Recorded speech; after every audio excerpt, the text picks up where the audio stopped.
Hello বন্ধুরা, আজকে আমরা যে জায়গাটাতে এসেছি এটি হচ্ছে ব্র্যাং ব্রিজ। এটি আমাদের মাঝালি গ্রাম পঞ্চায়েতের অন্তর্গত। তো এই ব্র্যাং ব্রিজ এলাকাটি দেখতে অন্তত সুন্দর। হয়তো এখানকার আমরা লোকাল বাসিন্দা, আমাদের এতটা কিছুই লাগে না, তবে কিন্তু বাইরে থেকে আসা লোকজন এই জায়গাটিকে অনেক পছন্দ করে। তো এখন আমরা ব্রিজের নিচে আসলাম, আর বাচ্চারা একটি ভ্যান নিয়ে এসেছে, তারা এখানে স্নান করবে। ব্র্যাং ব্রিজের নিচের দৃশ্যটা অন্তত সুন্দর, দেখার মতো একটা ভিউ।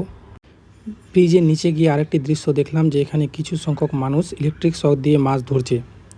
এই মাছ ধরার নতুন পদ্ধতি দেখে আমাকে অনেক ভালো লাগলো। ব্র্যাং ব্রিজে যে নদীর স্রোত বয়ে যাচ্ছে সেটি দেখতে অন্তত সুন্দর, আর জলের প্রবাহ অন্তত তীব্র ছিল। ইলেকট্রিক শকের মাধ্যমে তারা এই মাছগুলি ধরে, ছোট বড় সব মাছ।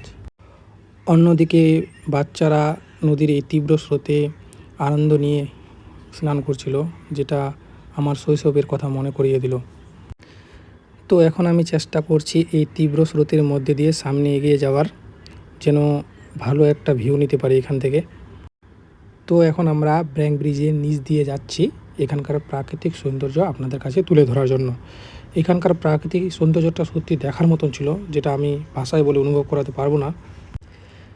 বাচ্চারা এখনও স্নান করছে, তাই আমরা উপরে চলে আসলাম, তাও তারা সেখানে আনন্দের সাথে স্নান করছে। তো বন্ধুরা, ভিডিওটি ভালো লাগে থাকলে লাইক, কমেন্ট, শেয়ার, সাবস্ক্রাইব করো।